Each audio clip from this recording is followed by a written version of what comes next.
누가복음 18장 15절에서 30절 말씀 저와 여러분들이 한 절씩 교독합니다.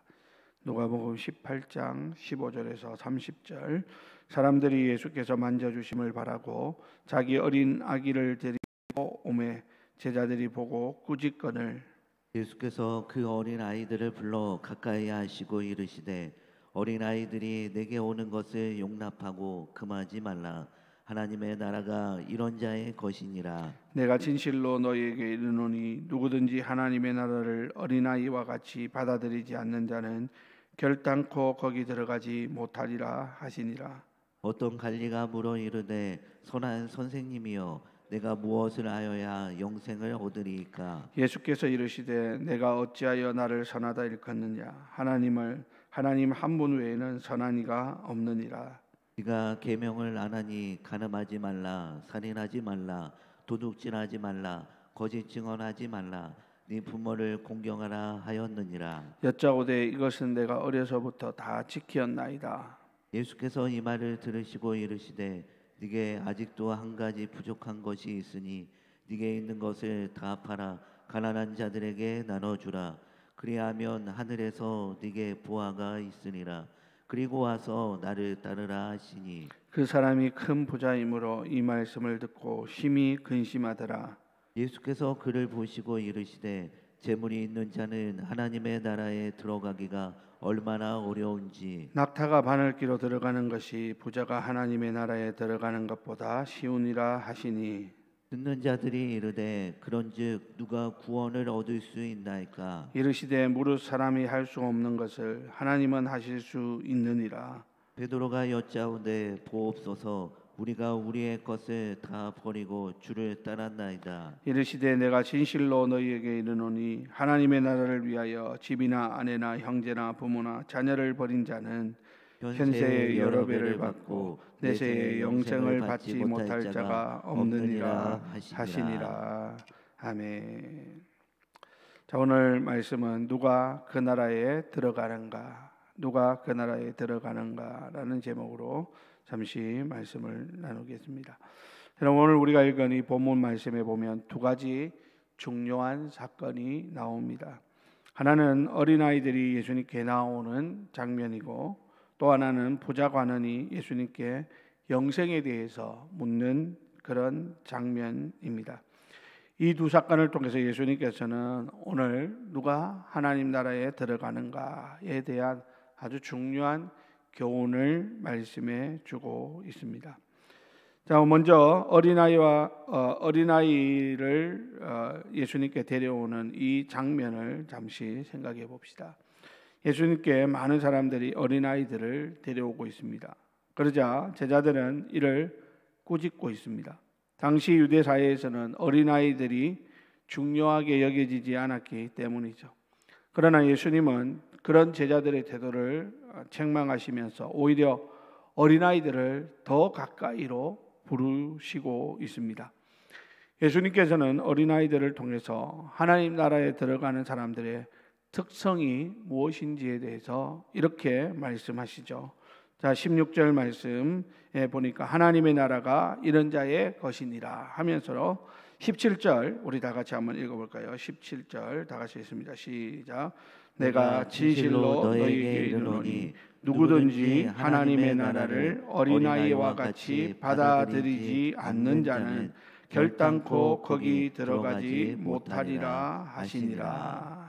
아멘. 자, 그러니까 여기 보니까 예수님께서 하나님의 나라를 어린아이와 같이 받아들여야 거기에 들어갈 수 있다라는 말씀이죠. 여러분, 어린아이의 특징이 무엇입니까? 어린아이는 자신의 힘과 능력을 의지하지 않습니다. 오직 부모를 신뢰하고 의존하는 그런 특성을 갖고 있죠. 자기가 할 수 있음에도 부모를 부르고 부모의 도움을 요청하는 그런 어린아이의 그 모습을 지금 예수님이 말씀하는 것이죠. 마찬가지로 하나님 나라에 들어가는 자는 바로 이와 같다라는 겁니다. 무슨 말입니까? 자신의 의와 능력을 의지하는 것이 아니라 전적으로 하나님의 은혜를 의지하고 신뢰하는 자들이 바로 하나님의 나라에 들어갈 수 있다라는 것입니다. 여러분, 우리의 신앙이 어린아이와 같이 온전히 하나님만 의지하는 그런 믿음인지를 우리가 오늘 이 말씀을 통하여 다시 한번 돌아보아야 하는 것입니다. 자, 그런데 이 말씀을 마치고 바로 이어서 부자 관원이 예수님께 나와서 내가 무엇을 하여야 영생을 얻으리까? 라는 질문을 던지는 장면이 시작되고 있습니다.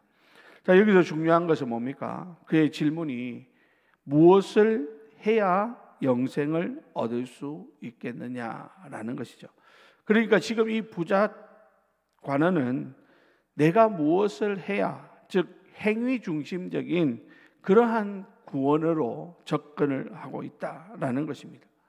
예수님은 그에게 십계명의 일부를 언급하시면서 계명을 지킬 것을 말씀하시죠.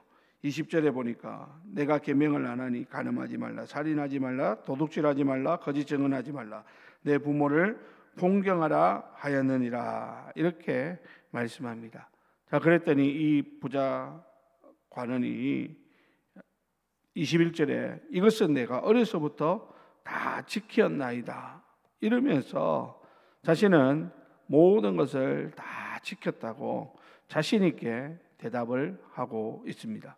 자, 그러자 예수님께서 그의 마음에 가장 중요한 것들을 지적하시죠. 그 한 가지가 무엇이냐면 바로 22절입니다. 우리 다 같이 다시 한번 읽겠습니다. 22절 시작. 예수께서 이 말을 들으시고 이르시되 내게 아직도 한 가지 부족한 것이 있으니 내게 있는 것을 다 팔아 가난한 자들에게 나눠주라. 그리하면 하늘에서 내게 보화가 있으리라. 그리고 와서 나를 따르라 하시니. 자, 여러분, 예수님께서 내게 있는 것을 다 팔아서 가난한 자들에게 나눠줄 것을 말씀하시자 이 부자관은 매우 근심하여 떠나갔다라고 성경은 말씀합니다. 또 그 이유가 무엇이라고 말합니까? 그에게 재물이 많았기 때문이다 라는 것입니다. 그런 율법을 다 지켰다고 자신 있게 이야기했던 사람이죠. 자, 그런데 문제는 뭡니까? 하나님의 율법의 정신을 그는 제대로 알지 못하고 있다라는 겁니다. 여러분, 우리 계속 살펴보는 말씀에 의하면 하나님 율법은 뭡니까? 핵심을 이야기하라고 한다면 하나님 사랑하고 이웃 사랑하라는 것입니다. 하나님 사랑, 이웃 사랑, 이게 율법의 가장 중요한 핵심입니다. 그는 그 율법을 다 지켰다라고 이야기하지만 정작 겉으로 보여지는 것은 잘 지켰는지 모르지만 그 율법의 그 가장 중심에 흐르고 있는 그 정신, 이웃을 사랑하라라는 그 율법에 있어서는 그는 그렇게 실천을 하지 못했다라는 것이죠. 왜냐하면 그가 가지고 있는 재물이 많았기 때문이다라는 겁니다. 우리가 이웃을 사랑한다라고 하는 것은 그냥 입으로 하는 것이 아니죠. 따뜻하게 입고 다녀라, 배부르게 먹어라. 예수님께서 그렇게 하지 말라고 말씀하시죠. 네 옷을 벗어주라는, 내 먹을 것을 나눠주라는 것이죠. 내가 가지고 있는 것을 조금만 나눠주면 지금 힘들고 어려운 사람들이 힘을 얻고 용기를 얻을 수 있을 텐데 입으로만 떠드는 그게 무슨 율법을 다 지켰다라고 말할 수 있느냐라는 겁니다. 결국 이 부자 관원은 뭡니까? 그는 율법은 다 지켰는지 모르지만 그 마음이 하나님보다 재물에 붙잡혀 있었다라는 것이죠. 그러니까 앞에서 어린아이의 이야기와 빗대어 생각해 보면 이 부자 관원이 의지하는 것은 하나님을 의지하는 것이 아니라 자기가 갖고 있는 재물을 의지하고 있었다라는 겁니다. 우리가 하나님 나라에 들어가는 것은 오직 하나님만 의지할 때 하나님께서 우리에게 구원을 은혜로 주시는 것인데 이 부자 관원은 하나님보다 자기가 가지고 있는 재물에 더 붙들려 있고 그것을 더 의지하는 그러한 모습을 보여주는 것입니다. 그는 영생을 원했지만 하나님보다 재물을 더 사랑함으로 그 재물을 결코 포기하지 못하는 그러한 모습을 보게 됩니다. 여러분, 오늘 우리의 모습이, 오늘 이 사람의 모습이 있지는 않는지 다시 한번 돌아보기를 바랍니다. 단순히 물질뿐만 아니라 겉으로는 신앙생활을 하지만 정작 우리의 마음이 하나님보다 더 의지하는 것들이 있다면, 그것이 물질이든 자녀든 세상 명예든 권력이든 아니면 나의 의로움이든 그것이 우리의 우상이 되고, 그것 때문에 우리가 하나님의 나라에 들어가기가 어려운 것을 우리는 알아야 합니다. 그래서 오늘 예수님은 이 부자 가난이 떠나가는 그 모습을 보면서 24절에 보니까 이렇게 말씀합니다. 재물이 있는 자는 하나님의 나라에 들어가기가 얼마나 어려운지 하면서 이어서 25절에 보니까 낙타가 바늘기로 들어가는 것이 부자가 하나님의 나라에 들어가는 것보다 쉬우니라, 이런 말씀을 하십니다. 여러분, 이 말씀은 뭡니까? 오늘 이 부자는 스스로의 힘과 노력으로는 절대 천국에 들어갈 수 없음을 다시 한번 강조하시는 말씀입니다. 이 부자가 하나님에게만 해당되는 게 아니죠. 우리도 마찬가지입니다. 우리가 하나님의 나라에 들어가는 것은 우리 스스로의 힘과 노력으로 되어지는 것이 결코 아닙니다. 오늘 이 말씀을 예수님께서 하시니까 제자들이 이 말씀을 듣고 충격을 받습니다. 그러면서 26절에 보니까 그런즉 누가 구원을 얻을 수 있습니까? 라는 질문을 던집니다. 자, 그러자 예수님의 대답이 뭡니까? 사람이 할 수 없는 것을 하나님은 하실 수 있다라고 대답하십니다. 무슨 말입니까?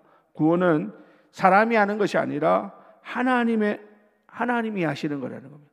사람의 힘과 열심으로 자기의 노력과 공로로 구원을 얻는 것이 아니라 은혜로 주어지는 것이다 라는 것을 예수님께서 말씀하고 있는 것입니다. 여러분, 우리는 무엇으로 구원을 받았습니까? 혹시 내가 가지고 있는 지식, 내가 가지고 있는 힘, 내가 가지고 있는 노력, 아니면 내가 그동안 교회에 해왔던 공로, 이런 것 때문에 나는 당연히 구원을 받는다라고 생각하고 있지는 않습니까? 그러나 오직 성경은 우리에게 분명하게 말씀하는 것이 뭡니까? 오직 예수 그리스도를 의지하고 하나님의 그 구원의 은혜를 바라볼 때 하나님께서 구원을 선물로 주시는 것이다 라고 말씀하고 있다는 것이죠.